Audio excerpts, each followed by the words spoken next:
नमस्कार साथियों। सच की बात के इस एपिसोड में आपका स्वागत है। मैं विजेंद्र तिवारी।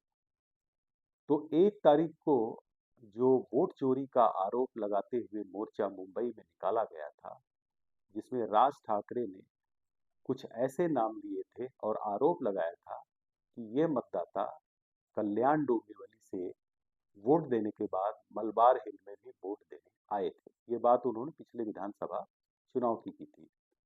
कल्याण डोंबिवली जो है वो एक उपनगर है, मुंबई से कुछ दूर है।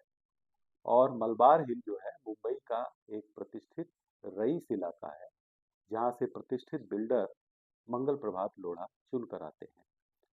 और उन्होंने कहा कि पाटिल और भोईर नाम के कई ऐसे मतदाता हैं जो वहां से पहले उन्होंने कल्याण डोंबिवली में वोट दिया, इसके बाद मलबार हिल में दिया। तो वोट चोरी का जो उन्होंने आरोप लगाया, तो भाजपा कैसे चुप रहती।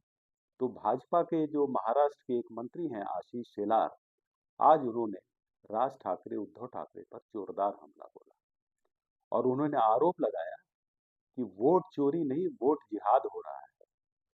जी हाँ, उन्होंने कहा कि महाराष्ट्र में वोट जिहाद हो रहा है। और ऐसा पहली बार भाजपा नहीं कह रही, पहले भी कहती रही है कि बहुत सारे जो मुस्लिम मतदाता है दो दो तीन तीन जगह पर अपना नाम लिखाते हैं और वोट देते हैं और इस तरह से भाजपा को हराने की कोशिश करते हैं।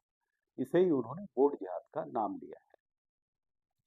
वोट जिहाद के उदाहरण के तौर पर उन्होंने कुछ 31 विधानसभा क्षेत्रों के ब्यौरे पेश किए और यह बताया कि करीब 2 लाख से ज़्यादा जो वोटर हैं वो डबल डबल हैं और ये ज़्यादातर मुस्लिम मतदाता हैं। और इसी के आधार पर उनका आरोप है कि यह वोट जिहाद का मामला है। उन्होंने यह याद दिलाया कि वोट जिहाद का मुद्दा वह आज नहीं उठा रहे हैं, भाजपा बहुत पहले से यह मुद्दा उठाती रही है। बहुत पहले वाजपेयी सरकार में एक रेल मंत्री थे राम नाईक जी, जो बाद में उत्तर प्रदेश के गवर्नर भी हुए। उन्होंने भी वोट जिहाद का मुद्दा उठाया था और यह मामला कोर्ट में भी गया था, हालांकि वहां कुछ हुआ नहीं। इसके बाद समय समय पर भाजपा वोट जिहाद का मुद्दा उठाती रही है। अब आज यानी 3 नवंबर को शेलार ने फिर से यह आरोप लगाया है कि महाराष्ट्र में बड़े पैमाने पर वोट जिहाद किया जा रहा है और इसका असर लोकसभा चुनाव में दिखाई पड़ा, जहां महाविकास आघाड़ी को बहुत बड़ी सफलता मिली थी। तो उन्होंने कुछ विधायकों के क्षेत्र बताए हैं और बताया है कि वहां पर दो दो बार नाम लिखे हुए ऐसे कितने लोग हैं, मैं आपको एक सूची बताता हूँ। उन्होंने जो बताया कि ऐसी जैसा कि मैंने पहले कहा, 31 कॉन्स्टिट्यूंसी का उन्होंने लेखा जोखा जुटाया और पूरा रिकॉर्ड जुटाया। उसके आधार पर उन्होंने कहा कि कुल 2,26,791 वोटर ऐसे हैं जो डबल डबल दर्ज हैं।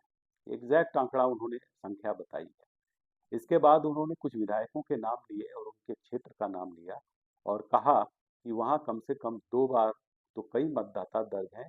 कई ऐसे मतदाता हैं जो 3 बार 4 बार और कई जगह 6 बार भी एक ही व्यक्ति के नाम वोटर के रूप में दर्ज हैं। अब उसमें उन्होंने जो नाम लिया रोहित पवार, जो पवार खानदान के हैं, उनके इलाके में 5,562 वोटर डबल दर्ज हैं। इसके बाद नाना पटोले विदर्भ के एक नेता हैं कांग्रेस के, इनके 477 वोटर जो हैं वो डबल दर्ज हैं। इसके बाद मुंबई से सटे एक मुस्लिम इलाके मुंब्रा से जो विधायक हैं जितेंद्र आवाड़, वो शरद पवार की एनसीपी पार्टी के विधायक हैं, उनके यहाँ सबसे ज़्यादा 30,601 वोटर डबल डबल दर्ज हैं। यानी एक छोटी मोटी संख्या नहीं, ये बहुत बड़ी संख्या है। इसके अलावा उन्होंने धारावी की विधायक ज्योति गायकवाड़ का भी नाम लिया, जिनके इलाके में करीब 10,000 वोटर डबल डबल है। धारावी जो है एशिया की सबसे बड़ी झोपड़पट्टी के रूप में बदनाम है और मुंबई के एकदम मध्य में स्थित है। और गायकवाड़ परिवार का वहाँ लंबे समय से दबदबा रहा है और वहाँ काफी संख्या में मुस्लिम रहते हैं। तो शेलार ने इन उदाहरणों के साथ यह साबित करने की कोशिश की कि महाराष्ट्र में किस तरह वोट जिहाद करके भाजपा को हराने का प्रयास किया जा रहा है।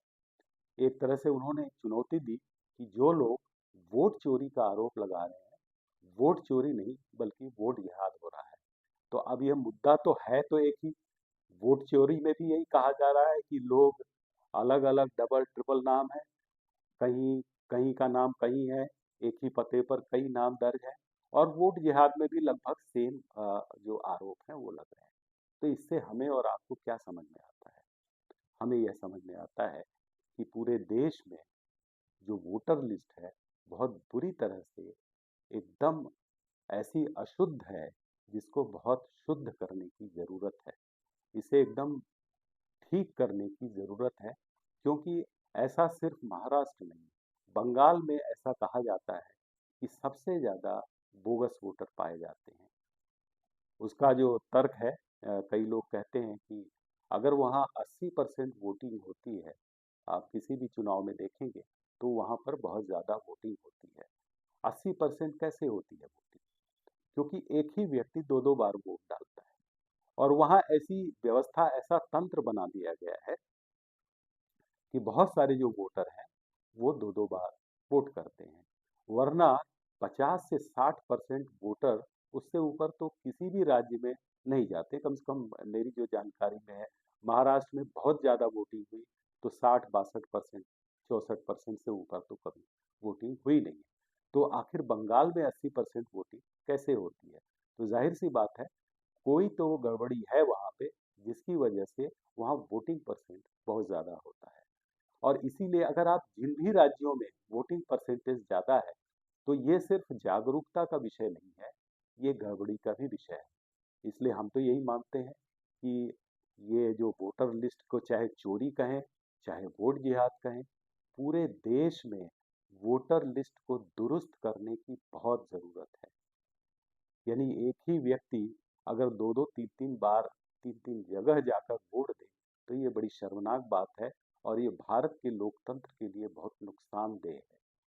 और देखिए, कभी ऐसा कोई परीक्षार्थी अगर परीक्षा में बैठा हो और वो अच्छे पेपर करके आए, और पता चला कि टॉपर तो कोई और है जो क्लास का सबसे कमजोर व्यक्ति है, तो चुनाव परिणाम के बाद ये भावना जब किसी कैंडिडेट की बनती है, तो उसके पीछे कारण यही है कि जब चीटिंग से कोई आदमी जीतता है तो किसी को भी बहुत दुख होता है। अब ये चीटिंग किस तरह की है, अपने अपने तर्क हैं। विपक्ष ये कहेगा कि भाजपा ने चीटिंग की, भाजपा ये कहेगा कि विपक्ष ने चीटिंग की। तो चीटिंग का इलाज क्या है? इसका इलाज वही है जो पिछले दिनों चुनाव आयोग ने घोषित किया। चुनाव आयोग को बहुत गहन छानबीन करके, और पूरे देश की, मतलब कश्मीर से लेके कन्याकुमारी तक, और पूरे देश की जो वोटर लिस्ट है, उसको बहुत बहुत गहराई से उसकी छानबीन की जानी चाहिए।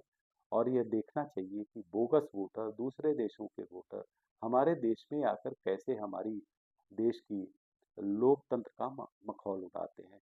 और ये मखौल उड़ाने जैसी है, किसी दुनिया के किसी देश में ऐसा नहीं होता। चाहे अमेरिका हो, चाहे यूरोप हो, चाहे विकसित देश हो, जहाँ भी लोकतंत्र विकसित है, वहाँ इस तरह का तमाशा नहीं चलता कि कोई भी आके वोटर बन जा रहा है, कोई भी आके वोट डाल रहा है, कोई भी वहाँ का राष्ट्रपति चुनने लगे तो क्या होगा। अगर हमारे देश में कोई भी व्यक्ति आके देश के विधायक, सांसद और प्रधानमंत्री चुनने लगे, तो कितनी गंभीरता रहेगी उसके निर्णय में। तो दुनिया में जब जब वोटर लिस्ट पर इतना ज़्यादा जोर रहता है, बहुत उनकी नज़र रहती है वहाँ की प्रणाली की, वहाँ के तंत्र की, वहाँ के सिस्टम की, तो हमारे देश में ऐसा क्यों नहीं हो सकता?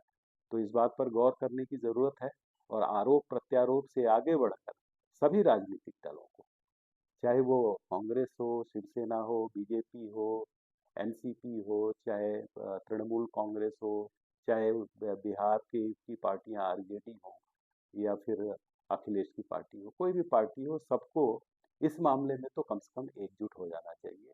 क्योंकि अल्टीमेटली लोकतंत्र मजबूत रहेगा तो उनकी राजनीति चलेगी। वरना इसी तरह एक दूसरे पर ऐसे आरोप प्रत्यारोप लगाएंगे, और होगा क्या कि गलत लोग फिर भी वोटर बनते रहेंगे, और हमारी जो राजनीतिक व्यवस्था है उसको नुकसान पहुंचाते रहेंगे। तो साथियों, आज के लिए बस इतना ही। मेरे इस चैनल को आप ज़रूर लाइक करें, कमेंट भी करें कि मैंने जो कहा है वो आपको कैसा लगा, और इसे अपने दोस्तों के बीच में भी शेयर करें, और सब्सक्राइब ज़रूर करें, ताकि इसी तरह से मेरा उत्साह बना रहे। बहुत बहुत धन्यवाद।